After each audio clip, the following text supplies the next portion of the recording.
Welcome to the C-Suite Sherpa podcast. This is your host, Brian Marshall, where we focus a spotlight on great resources for the C-Suite. So we've got a great guest with us today. Aaron, why don't you tell us a bit about yourself and your business? Yeah, so my business has two sides to it. The first one is, I do speaking engagements at companies, professional sports teams, conferences around the world on topics like overcoming adversity, disability awareness, and the perceptions people have of disabilities, as well as leadership development and team building.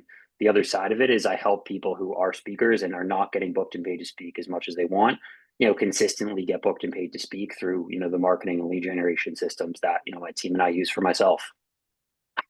So how did you get involved in that business? It's an interesting business. How did you find that you had a talent in this, or you had a desire or a passion to want to help people in the area of speaking?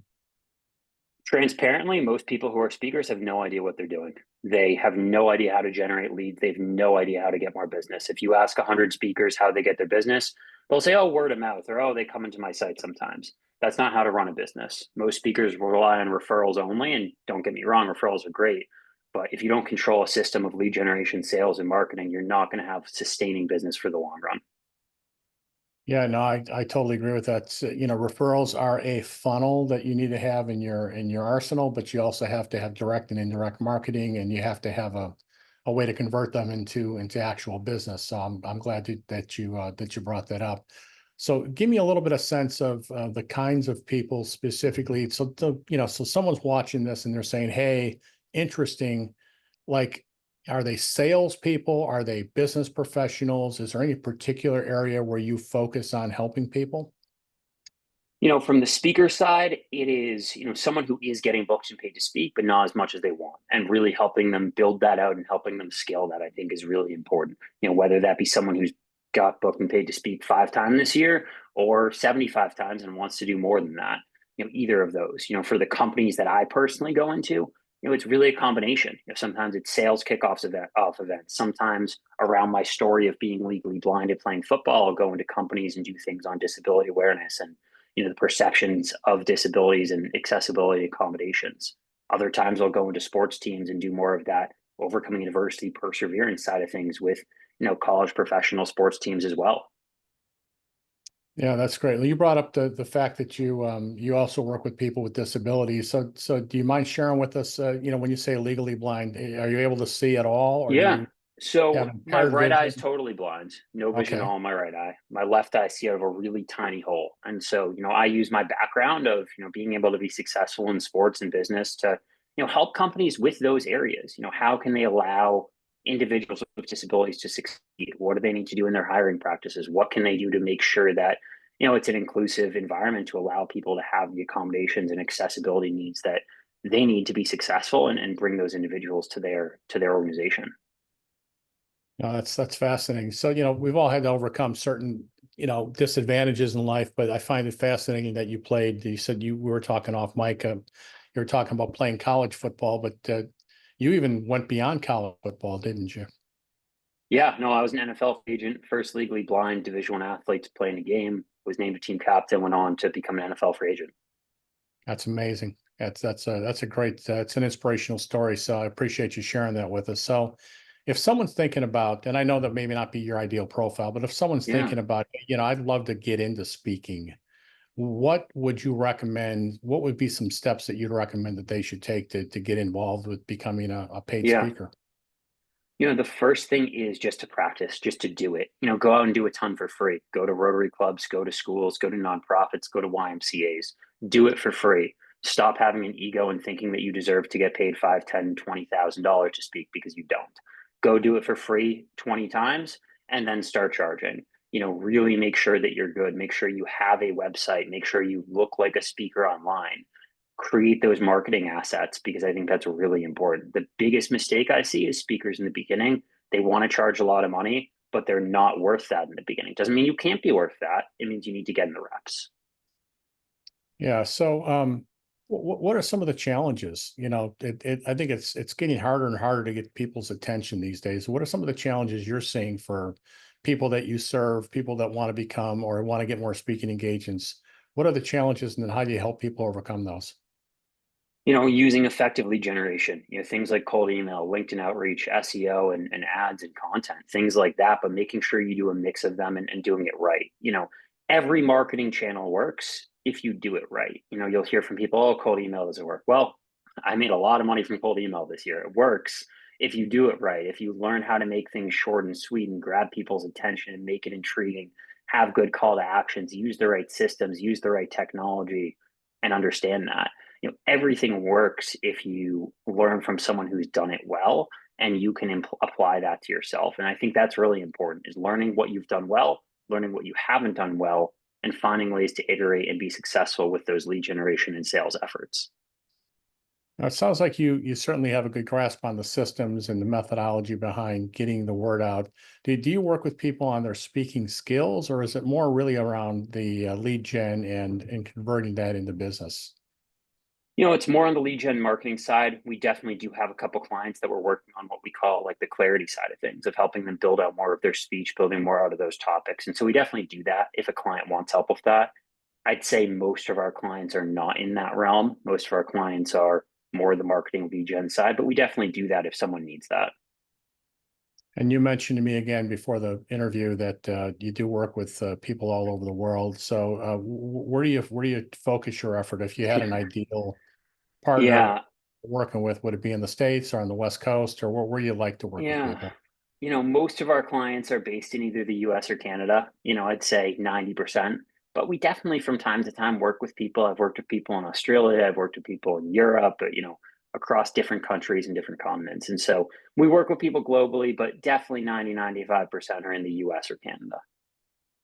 Yeah, I selfishly, I own I co-founded a software company, and we're global, and we've got partners all over the world. And I'm thinking of a number of partners. I've told them one of the great ways to get the word out is to get out there and start speaking. It's better to be, instead of having a table at a conference or at a convention, you should be up on stage, and people will be lined up to get your information, as opposed to you chasing them down a hallway at a convention site saying, "Hey, here's my card." So would that be a good profile for you, people that are professionals, professional salespeople that want to be considered authors, or not authors, but experts, and get up on stage? Or tell me, give me an idea of. Definitely. No, definitely. I think there's a wide variety of speakers. Some are those individuals who are speaking because they want to grow that business that they're a part of. Others are speaking because they have a story, maybe like myself, and they want to go in and share that story and get paid for that as well. So it depends, but absolutely. We work with people all the time who maybe they run a marketing company and they want to get on more stages because they want to, yes, get paid, but also bring more clients to that company. And so I think that's really important and valuable. Yeah. So we talked about systems, and we talked about lead gen and marketing. So what do you see as the biggest challenge moving forward for people that want to increase their speaking engagements, get more exposure? Yeah, look, I think it's doing one thing at a time and making sure you look like a professional speaker online. Unfortunately, most of the people out there look like what I call a low fee motivational speaker. They look like that from their website to their LinkedIn to their social media to everything out there. But you really need to look like a high fee professional speaker if you want to get booked and paid at high fees. And taking that one step at a time. When I talked about before doing cold email, LinkedIn SEO content, that's all great, but if you're not doing any of them, let's start with one, build that out. Maybe it's LinkedIn, build that out, do that for a month, be successful, add in cold email, do that for a little bit, add an SEO, whatever that looks like for you, so you can start growing instead of taking 15 things at once and getting overwhelmed. So no, that's good advice. I appreciate that. So let's think about the future. There's a lot of talk about AI. It's really hard to tell whether someone has produced a video or it's AI generated. What are some of the challenges or the changes in, that you see in the industry moving forward that that are going to be impediments to people getting up on stage, or things that really people could leverage, let's say over the next 5 years? Where do you see the market moving, in the next Yeah, I five mean, years? look, AI is very beneficial for helping you create content. It's not going to create it by itself for you. It's, the content that it produces is not, the best necessarily, but it can help you create ideas for content. It can help you edit that content. It can help you when you're doing cold outreach of finding more info on prospects, on clients. I have software that allows me to, if I'm going to cold email someone, that I can plug things in and it can scrape, their LinkedIn and come up with, lines to put in there that are really relevant to them. And so using different things like that, if you use AI wisely, it can help you tremendously. If you use it where, you type into chat GPT, hey, write content on XYZ, and you just copy and paste that onto your LinkedIn or onto your Twitter or wherever, that content's not going to perform as well. Yeah, I was interviewing a marketing guru the other day, and he said the same thing. He said, AI can help you create structure and give you some facts and data, but it's not going to replace your personal stories. It's not going to replace your human experiences. I mean, these need to come from you. They need to be genuine. And it sounds like you agree with that. Yeah, absolutely. Yeah, cool. All right. Well, listen, let's switch gears a bit. Let's, you're definitely an intense, serious guy. So let's try to lighten this up a little bit. And before we do this, I just want to mention that, at the end of this interview, I'm going to ask you for your contact information so people can get in touch with you. So if you're watching this video, hang out for the next few minutes. Let's do a thing I call the lightning round. It's just meant to be a little bit of fun. So I'm just going to ask you some quick questions. Just give me the first thing that comes to mind as an answer. And this is meant to have people see the personal side of things for you. So are you ready? Yeah. All right, cool. So coffee or tea? Coffee. Cats or dogs? Dogs. If you can only grab one item during the zombie apocalypse, what would it be? um, my dog. That's a great answer. Favorite quote or phrase that you think about often? Find gratitude in everything you do. There you go. Do you have a favorite movie?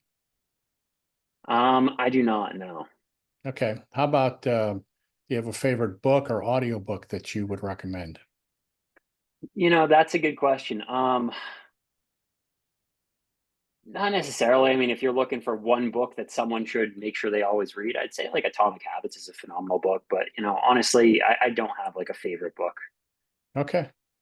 Okay, let's talk about you've had some pretty cool bucket list items in your life, I can tell. So what's a big bucket list item that you've already accomplished? Playing football at the level I did and being a captain. Yeah, that's impressive. So what about a bucket list item you haven't accomplished yet? Yeah, I do a lot of work with rescue dogs and shelter dogs here in Los Angeles, and so I'll be in the coming year starting my girlfriend and I starting a dog rescue in Los Angeles, and so very excited about that. That's awesome. Yeah, my daughter's an emergency veterinary nurse, and every day she's sending us pictures of a puppy she's rescued or a baby that was rejected, and she's taking it home and feeding it, and so that's near and dear to our heart too. So that's awesome, man. Love that. Last question. Biggest obstacle that you've ever had to overcome and one lesson you learned from it? I think just judgment and doubt from others and so many things that I've done, and it's understanding that the opinions that other people have don't matter. The only opinion that matters is yours, and if you want something bad enough, you can figure out how to get there. You might need to take a different path than other people. You might fail 1,000 times, but if you keep going, you can accomplish anything. Yeah, that's awesome. Well, dude, you're an inspiration. I appreciate Of your course. attitude, your perspective. I love what you're doing. Keep it up. Here to help. Anything we can do to help you get the word out. That's what we do. So I'm really appreciate you being on the podcast. If people want to get in touch with you, what's the best way to do that? And by the way, we'll put it in the Yeah, description of the video so they don't have to search too hard for it. But tell us what's the best way of for people to get course. in touch with you. Yeah, my website's aarongolub.com. My email is aaron@aarongolub.com. Feel free to reach out, in any time if I can add value. Awesome. Aaron, it's awesome to meet you. I really appreciate you being on the podcast and spending some time and giving us some really cool insights. So thanks for being here. Likewise. Likewise.